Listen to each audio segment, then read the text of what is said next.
Magandang araw mga bata, kumusta kayo? Welcome back to school. At tayo ay magsisimula ulit ng ating mga aralin para sa Filipino. At tayo nga ay nasa ika-5 baitang at tayo ay magkakaroon ng panibagong mga pagkatuto para sa bagong taon na ito ng pasukan. So para sa Filipino 5, ang ating pag-aaralan sa unang linggo ay akdang naratibo na nakatuon sa mito o mitolohiya. At gayon din may mga kaugnay na paksa tayo para sa wika, gaya ng panguring pamilang na palansak at langkapang pangungusap. At para sa tekstong biswal, tayo naman ay nakatuon sa text at nakapokus sa slogan. So, narito yung mga kasanayan na iyong dapat na matamo pagkatapos ng 4 hanggang 5 araw. Para sa unang araw, tayo ay magkakaroon ng bathula. So, natatandaan mo pa ba yung iba't ibang Diyos at Diyosa na ating napag-aralan noong ikaw ay nasa ika-4 na baitang? So, gamit ang random spiel ay subukang alalahanin ang mga ito. So, ito maaring gumamit ang guro ng random spiel or pwede ring wheel of names, depende kay teacher kung anong nais niya, upang alalahanin yung ating mga Diyos at Diyosa. O may mga mag-aral ba tayo na kayang ibigay ang katangian ng mga Diyos at Diyosa na ito. So halimbawa, yung ating mga Diyos at Diyosa sa Katagalugan, nandyan si Bathala, ang pinakamakapangyarihang Diyos na lumikha ng mundo. Si Mayari, ang Diyosa ng buwan at kagandahan at anak ni Bathala. Gayon din, nandyan din si Tala, ang Diyosa ng mga bituin. Si Apolaki, Diyos ng araw at digmaan. Si Hanan, Diyosa ng umaga. At gayon din para sa ating mga kapatid na Bisaya, nandyan si Kapitan, ang kanilang Diyos ng kalangitan. Magwayen, Diyosa ng dagat at patay. Si Lalahon, Diyosa ng apoy, bulkan at ani at iniuugnay sa bulkang Kanlaon. At si Sidapa, ang Diyos ng kamatayan na tumutukoy sa haba ng buhay ng tao gamit ang puno. At napakarami pa nating mga Diyos at Diyosa sa iba't ibang panig ng ating bansa. So mga halimbawa lang yung aking mga ibinigay. So ating balikan, no? Ano nga ba ang mito o mitolohiya? So ito ay isang anyo o uri ng panitika na nakapalibot sa relihiyon o tradisyonal na kultura. So maaari itong may kinalaman sa ating religion o pananampalataya o pagsamba. Sa mga librong ito, tipo na ang protagonista o yung main character ay isang Diyos, Diyosa o anak ng isang Diyos. So ibig sabihin, ang nakasentro ang kwento sa mga Diyos at Diyosa at yung kanilang interaksyon sa mga pangkaraniwang tao. So maraming elemento tulad ng mahika, nilalang at mahiwagang mga lugar. So ibig sabihin may mga superpower sila, may maraming mga kaganapan na hindi nangyayari talaga sa totoong buhay. So mga punong-puno ng pantasya.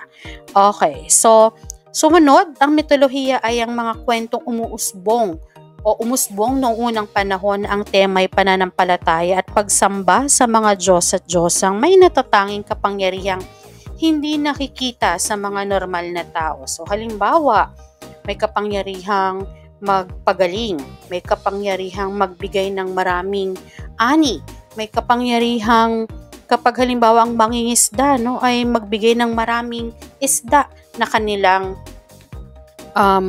huli. Yan. So may iba't iba silang mga kapangyarihan. So kadalasang mga kwento nito ay tungkol sa pakikipagsapalaran ng mga Diyos, interaksyon nito sa mga mortal, pananampalataya ng mga mortal at pag-ibig nito sa kapwa Diyos. Pwedeng love story sa pagitan ng Diyos at Diyosa o sa love story, kwento ng pag-ibig sa pagitan ng Diyos at isang mortal at Diyosa at isang mortal. Ang pinakamalaking kaibahan ng mitolohiya sa relihiyon ay ang bilang at dami ng mga Diyos at Diyosa. So, kung dito pa lang sa Pilipinas, so kung ang bawat lugar ay may kinikilalang Diyos at Diyosa. Noong unang panahon ay napakarami nito, hindi ba? So sa bawat pulo, napakarami. So dahil dito ay ang pagkakasulat ng Diyos at Diyosa ay sa maliit na titik, small letter lang. Kapag ang tinutukoy natin ay ang mga Diyos at Diyosa o gods and goddesses natin sa mythology o mitolohiya. Ngunit big letter o malaking titik naman ang pagkakasulat natin kapag ang tinutukoy natin ay yung Diyos natin sa ating sariling relihiyon. Okay. So, ngayon naman, tumungo na tayo sa mga elemento ng mito. Una, tauhan. Ito yung mga karakter na makikita natin sa mga kwentong mitolohiya. Ang mga ito ay ang mga Diyos at Diyosa at ang mga mortal sa isang komunidad. Sila yung gumaganap sa ating kwento o sila yung gumaganap sa isang mito. Ang tagpuan ay ang lugar, panahon at kultura kung saan nagaganap ang kwento. So, saan ba naganap yan? Sa karagatan ba? Sa kalawakan ba? Sa langit? Sa ilalim ng lupa? Sa bukid? Sa gubat? At iba pa. Ang banghay naman ay tumutukoy sa outline o framework ng isang kwento o yung tinatawag nating daloy ng pangyayari. Kadalasan ng mga banghay ng isang kwentong mitolohiya ay ang interaksyon ng mga Diyos at Diyosa, mga maaksyong paglalaban ng mga Diyos at Diyosa. Halimbawa, Diyosa ng kabutihan laban sa Diyosa ng kasamaan. So, gamit yung kanilang kapangyarihan. Ang pagkakalikha ng mundo, so paano ba nabuo ang ating mundo at kung bakit ito nangyari at ang makamundong problema at kung paano ito nalutas. So, ganun din, gaya ng mga alamat, pabula, at iba pa nating mga uri ng panitikan, ito ay may simula, may gitna at may wakas. Dahil ang Pilipinas ay binubuo ng pagkarami-raming mga isla, ang mitolohiyang nasasalindila ay paiba-iba rin. Siyempre, kapag nagkwento ng isa, kinwento sa iba, at kinwento naman niya sa iba pa, nagbabago na yung bersyon ng kwento. So, ganun din sa ating mito at mga kwentong bayan. Nung nagpasalindila na mula sa isang henerasyon patungo sa iba pang henerasyon, hindi na natin matunton kung ano ba talaga yung orihinal na kwento. Ang pinakakilalang mitolohiya sa mga Bisaya ay ang pagkabuo ng mundo. Sa paniniwalang ito, sinasabi na ay walang lupa, walang araw, buwan, o bituin.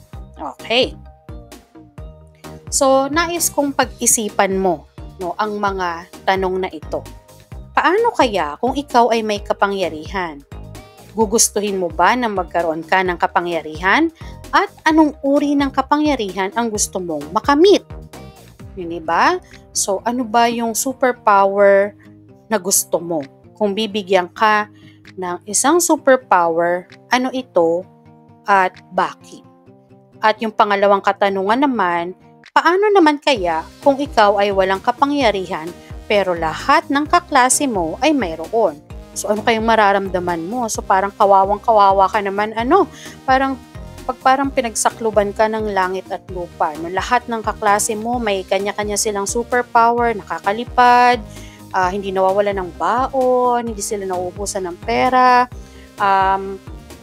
sobrang talino nila, hindi sila bumabagsak kasi yun yung kapangyarihan na gusto nila ang kapangyarihan nila ay maging matalino lagi at pasado lagi sa exam.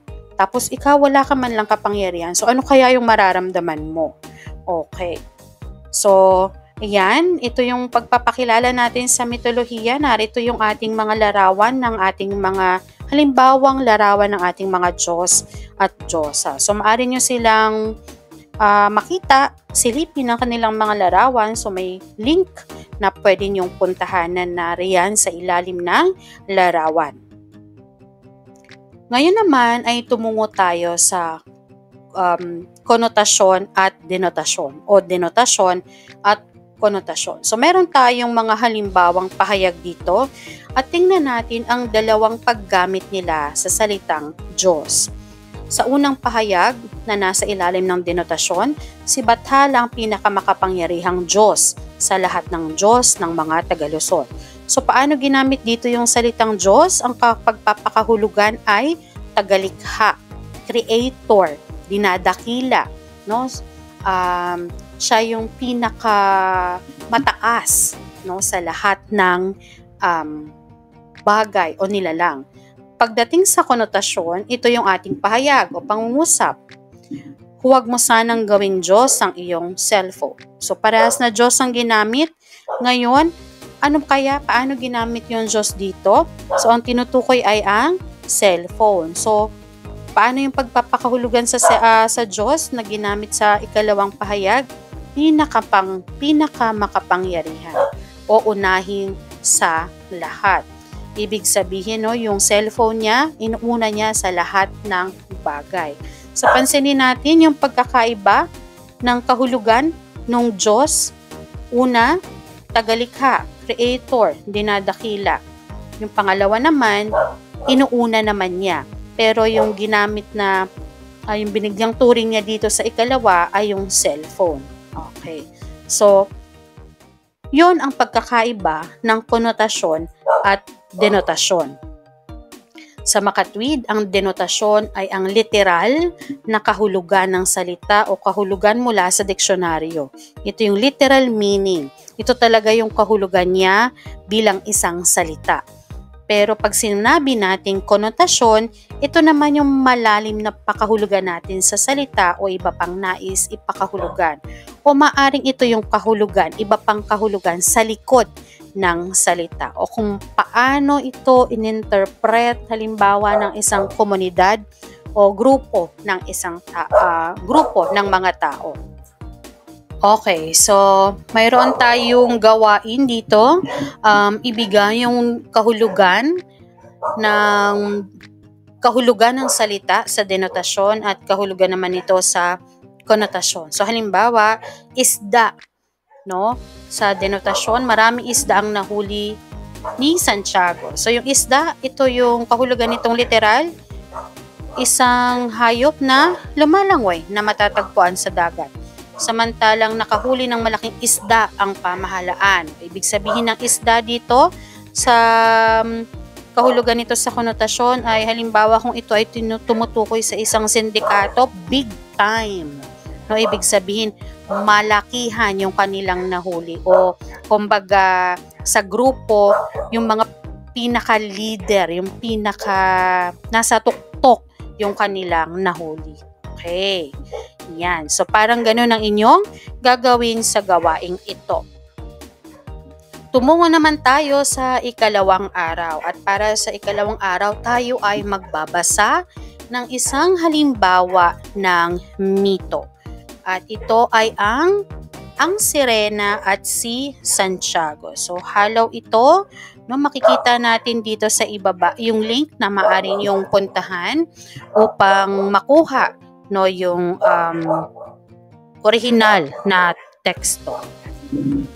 Ang mitolohiyang ito ay mula sa Pagadian, Zamboanga del Sur. So noong unang panahon, pinaniniwalaan ng ating mga ninuno ang tungkol sa mga sirena. Sila ang mahihiwagang nilalang na kalahating tao at kalahating isda. Naging usap-usapan din noon na may gantimpala ang sinumang makakahuli sa sirena, kahit na ang sirena ay patay o buhay. Okay, so atin ngayong tingnan, basahin, pakinggan ang kwento tungkol sa ang sirena at si Santiago. Sa matagal na panahong nakalipas, may isang makisig na mangingisdang lalaki ang namuhay. Ang pangalan niya ay Santiago. Sa lahat ng dagat ng Pagadian, siya ay nakikipagsapalaran kasama ang bawat alon ng tubig upang makarami ng huli bawat araw. Isang araw ng hapon, habang siya ay nag-iisang nangingisda, mayroon siyang narinig na napakagandang tinig. Sinundan niya ang boses. Nakarating siya sa malalaking bato at sa likod noon ay natagpuan niya ang isang babaeng napakaganda. Hindi siya makapaniwala sa kanyang nakita. Ang babae ay parang diyosa sa ganda. May napakagandang tinig at may angking galing. Ngunit napansin ng binata na may buntot na parang isda ang dalagang nasa harap niya. Nang napansin ng dalaga na may taong nakakita sa kanya, kinabahan ito at dali-daling lumangoy pabalik sa dagat. Ngunit nabihag niya ang puso ng lalaki na agad-agad namang sumagwan para mahabol niya ito. Nakumbinsi ni Santiago ang Serena na makapag-usap silang dalawa. Dahil dito, naging malapit sila sa isa't isa. Nagpakilala ang Serena sa binata. Siya ay si Clara. Pagkatapos ng nangyari, araw-araw na silang nagkikita at nag-uusap sa lugar na iyon hanggang sa si Clara ay naisipan niyang sumama sa kaharian hanggang sa umibig sila sa isa't isa. Sa sobrang pagmamahal ni Santiago kay Clara ay naisipan niyang sumama sa kaharian ni Clara upang doon manirahan. Noong una, hindi sumang-ayon si Clara sa gusto ng binata, ngunit nagpumilit ito kaya't pumayag na lang siya. Pagkalipas ng 3 araw ng hindi pag-uwi ni Santiago, nagtaka na ang kanyang pamilya at nagsimulang mangamba. Sa pag-aalala ay pinatawag ng kanyang mga magulang ang ibang mga mangingisda para hanapin ang kanilang anak.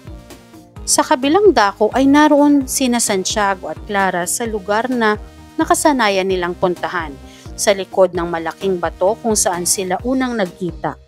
Nakikipaglaro ang pagkasintahan sa mga isda nang biglang dumating ang grupo ng mga mangingisda na nagulat sa kanilang nakita. Lumusong sila sa tubig dahil sa akala nila'y ginayuma si Santiago upang maging isa sa mga sinasabing bihag ng mga Serena. Agad namang pinrotektahan ni Santiago ang kanyang minamahal at sa kasamang palad ay natamahan ito ng balsa at namatay. Sinikap ng Serenang makaalis ngunit naabutan din siya ng mga lalaki at pinatay. Sa kaharian naman ng mga Serena, sinumbong ng mga isda sa hari ang nakita nilang marahas na pagpatay kina Santiago at Clara. Naggalit ng husto ang mga pinuno sa kaharian kaya't gusto nilang parusahan ang mga tao upang matuto ang mga ito. Nagpakawala sila ng napakalakas na alon na tinawag na tsunami sa kasalukuyan. Dahil dito, maraming nalunod at namatay na mga mangingisda. Nagdulot ito ng mga laking pagkasira sa buong lungsod ng Pagadian. Pagkatapos ng tsunami ito, nagkaroon ng isang bangin. Ito ay nagsilbing palatandaan sa kasamaan ng mga tao noon na ginawa nila sa magkasintahan.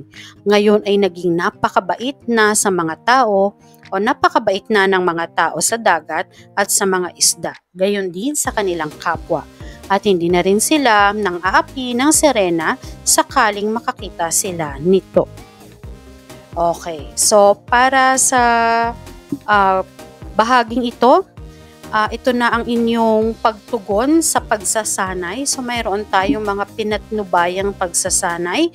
Sa unang gawain ay tutukuyin ninyo ang pagkakasunod-sunod ng mga pangyayari batay sa binasa o napakinggang mitolohiya at isulat ang inyong sagot sa inyong kwaderno o sa isang malinis na papel.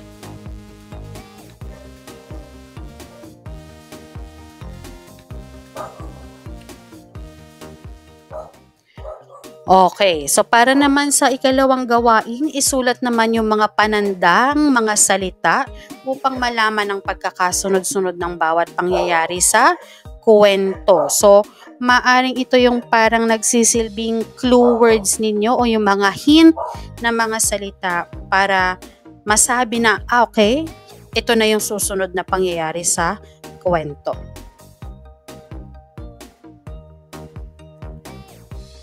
Okay, so dito naman tayo sa ating ikatlong araw. So dito naman kayo ay lilikha na, pupunta na tayo sa mga kaugnay na mga paksa, no, para sa ating aralin sa linggong ito.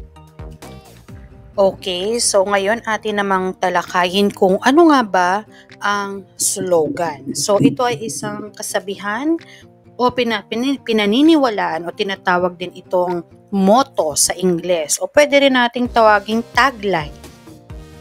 Kung ang tinutukoy natin dito ay yung mga kasabihan or tagline ng isang kumpanya, negosyo, organisasyon, institusyon o ng mga kilalang tao o personalidad na madaling maalaala. O kumbaga ito yung ginagamit nila para madaling tumatak sa mga tao yung kanilang organisasyon, yung kanilang fast food, yung kanilang bangko, or kung ano-anong mga produkto. So, Sa mga programa sa telebisyon, isa sa mga pangangailangan nila ay ang magtaguyod ng isang slogan na lalong nagpapaalala sa mga tao upang lalong panoorin o tangkilikin ang kanilang programa o ang kanilang produkto. Kumbaga, mas malimit, no, yung ginagamit nila ay minsan English, minsan pinaghalo naman na Taglish, minsan naman ay purong Tagalog, o kapag Tagalog lagi itong tugma, no, para mas makamasa yung dating, mas madaling tandaan.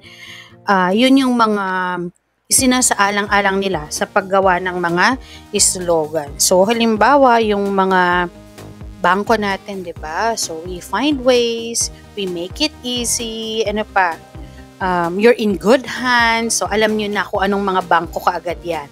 Kasi tumatak na sa inyo yung mga motto, mga slogan o yung mga tagline nila.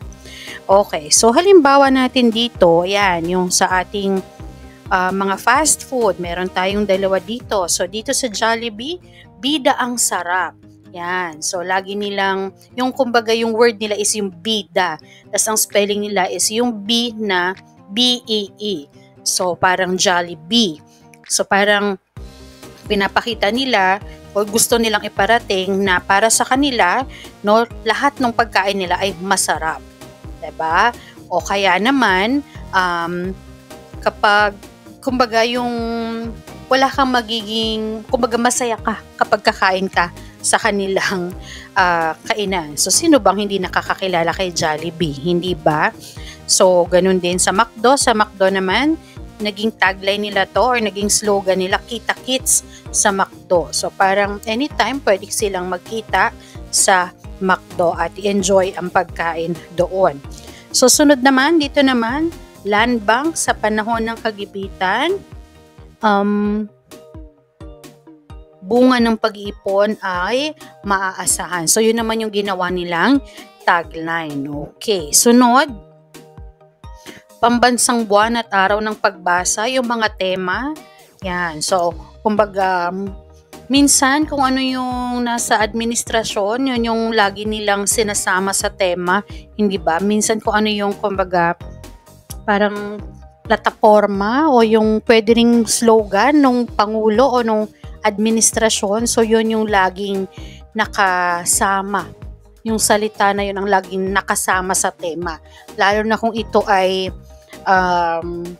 government institution. So, halimbawa, gaya ng mga tema sa iba't ibang mga pagdiriwang ng mga iba't ibang selebrasyon na may kinalaman, no, sa ating bansa.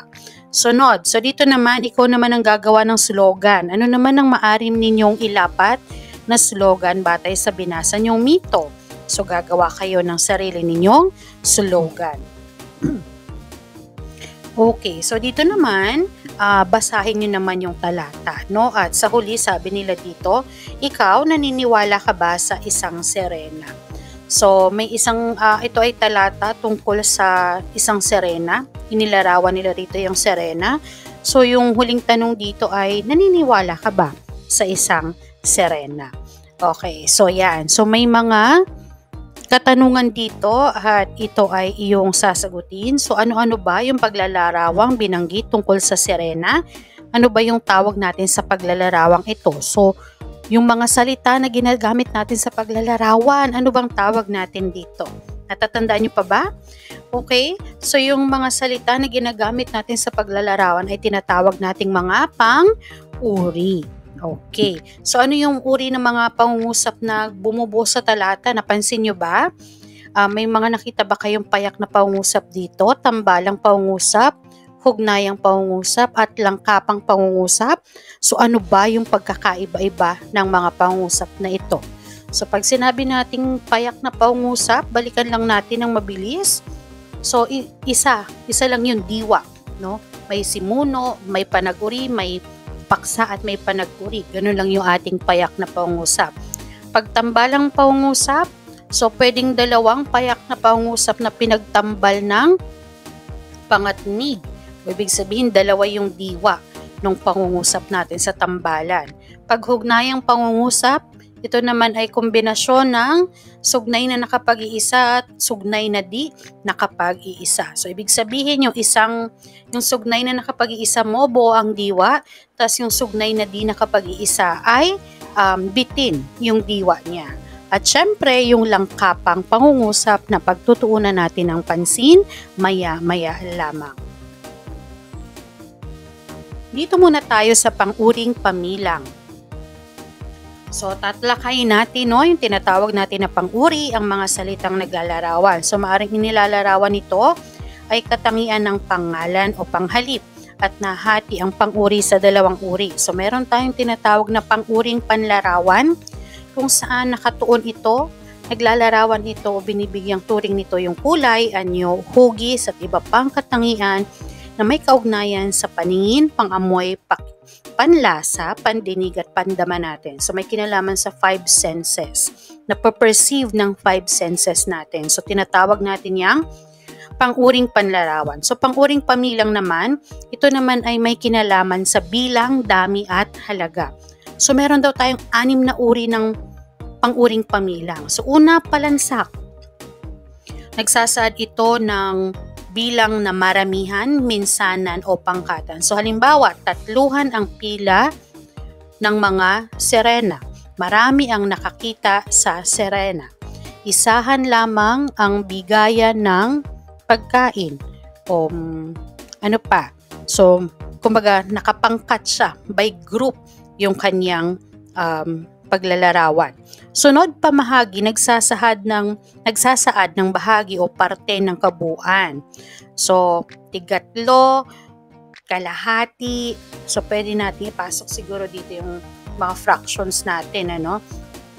Pwede siyang pumasok dito. So, tigatlo kami ng lampara para hanapin ang mga serena. Okay, so binigyan sila ng tig-2 ballpen para sa kanilang pagsusulit mamaya. Kalahati lang ng dagat ang nakita kong pinuntahan ng sirena. Okay. Panunuran, tumutukoy sa pagkakasunod-sunod o yung ordinal numbers natin. Kung sa English, meron tayong first, second, third. Sa Filipino, meron tayong una, pangalawa, pangatlo, una, ikalawa, ikatlong pwesto, ikaapat na pwesto. Patakaran, ito yung batayan sa pagbibilang o yung parang ating counting numbers. So, 1, 2, 3, etc. Pahalaga, tumutukoy naman to sa halaga o presyo. So, 3 milyon ang ipagkakaloob sa makakahuli sa sirena. 100 milyon ang hinihiling ng nakahuli sa sirena. So, ganon. Patakda, tinitiyak na ang bilang ay hindi madaragdagan o mababawasan. Halimbawa, 3 lamang sirena ang nahuhuli. Napakaliit ng lagusan, papunta sa kaharian ng sirena, kaya iisa lang ang nakapasok. Okay, so yun yung mga halimbawa natin ng mga pang-uring pamilang. Okay, so dito naman, pagproseso ng pag-unawa, sagutin ang mga sumusunod na katanungan. Okay, so ano ba yung pagkakaiba daw ng pang-uring pamilang sa panlarawan? So kapag pamilang, ito ay may kinalaman lahat sa dami o bilang. Pag panlarawan naman, nagbibigay turing lalo na yung kayang i-describe o ilarawan ng ating mga pandama. So ano iba't ibang uri ng pamilang? So balikan nyo na lamang yung 6 na uri natin at magbigay ng tig-isang halimbawa ng pang-uring pamilang. Okay, so dito na tayo sa ating langkapang pangungusap. Diba kanina binanggit natin yung unang 3 uri natin ng pangungusap ayon sa kayarian. So ito naman yung langkapang pangungusap natin ay binubuo ng ng 2 sugnay na makapag-iisa at 1 o higit pang sugnay na di makapag-iisa. So kapag titingnan natin, para na siyang isang buong paragraph. Pero kung susuriin mo, langkapang pangungusap lang siya. Kumbaga gusto mong napakarami mong nais na sabihin. Halimbawa, sabi ng guro, gumawa ng talata na binubuo lamang ng 5 pangungusap. Pero ang dami mong gustong sabihin, hindi ka pwedeng payak na pangungusap lang. So, gumagamit ka ng langkapang pangungusap para mas maipaliwanag mo yung mga nais mong ipaliwanag. So, ito ay binubuo ng 2 sugnay na makapag-iisa, pwedeng 2 payak na pangungusap, o pwedeng mga tambalang pangungusap, at gayon din ng isa o higit pa na sugnay na di makapag-iisa. So parang kombinasyon na siya ng iba't ibang uri natin ng pangusap. So syempre ginagamitan to ng mga pangatnig, yung ating mga pandugtong, no, pang-ugnay na mga salita para maging mas parang magkakaugnay-ugnay yung ating mga pangungusap. Okay, so ito yung dapat nating tandaan. Pag sinabi nating langkapang pangungusap, dalawang sugnay na makapag-iisa plus isa o higit pang sugnay na di makapag-iisa at gumagamit tayo ng pangatnig. Ang unang dalawang pangusap plus sumusuporta sa unang dalawang ideya. Kung halimbawa ang unang dalawang pangusap mo ay buo yung ideya niya, ngayon yung mga susunod mong mga pahayag ay sumusuporta na sa unang dalawang pangungusap mo o yung unang dalawang sugnay na nakapag-iisa. Okay, so narito yung halimbawa natin. Nagalit ang hari sa nabalitaan at nagalit din ang mga puno sa kaharian nang malaman na pinatay ang magkasintahan. Quit dahil dito, quit, nagpakawala sila ng malalakas na alon. Ang unang dalawang bahagi ng pangusap na initiman o yung sa atin ay nilagyan natin ng pula, o pula yung kanyang kulay, ay dalawang sugnay na makapag-iisa at ang huling bahagi ng pangusap ay isang sugnay na di makapag-iisa. Ang pang-ugnay na ginamit natin sa pangusap ay dahil dito. So ganyan kahaba yung ating langkapang pangusap. So dalawang buong diwa plus isa o higit pang sugnay na di makapag-iisa. Okay, so narito yung ilang mga gawain na iyong dapat na gawin. Okay, mga pinatnubayang pagsasanay. So dito naman, sumulat ng sariling pangusap gamit ang mga pangatnig. So may mga pangatnig na ibinigay, kayo na lamang ang bahalang lumikha ng inyong sariling pangusap. Dito naman, sumulat ng 5 pangusap na may panguring pamilang na palansak. So guhitan nyo ito. So dito naman, bubuin nyo yung langkapang pangusap na nakasaad batay sa binasang teksto. Mula sa mga pahayag na ito, maaari nyong balikan yung teksto natin kanina at pwede nyong dugtungan para maging buo yung ating langkapang pangusap dito. At para naman sa ika-4 na araw, ito yung inyong araw ng pagsusulit. So syempre may iba't iba tayong mga pagsusulit dito. So dito, para sa halaga ng kapwa, so basahin yung sitwasyon at pagnilayan nyo yung sagot dito. Sunod naman ay pagsunod-sunurin kumbaga pagsunod-sunurin ninyo yung paano ba yung kwento natin kanina, yung mito natin kanina tungkol sa Sirena at kay Santiago. Okay, dito naman sumulat ng pangusap gamit ang mga panguring pamilang na palansak. So pumili lamang ng halimbawa sa ating mga panguring pamilang na palansak at lumikha ng pangusap. Para sa letter C, sumulat ng 5 langkapang pangusap gamit ang mga pangatnig. At para sa huling bahagi ng inyong pagsusulit, ipaliwanag ang ibig sabihin ng bawat slogan. Ayan, so kapaligiran na ingatan para sa bayan at kay inang kalikasan. So malimit kapag Tagalog ang slogan, laging magka-rhyme o magkatugmaang dulong. Okay, so at para sa inyong gawaing pantahanan o takdang aralin, so nariyan. At dito na nagwawakas yung ating aralin para sa unang linggo.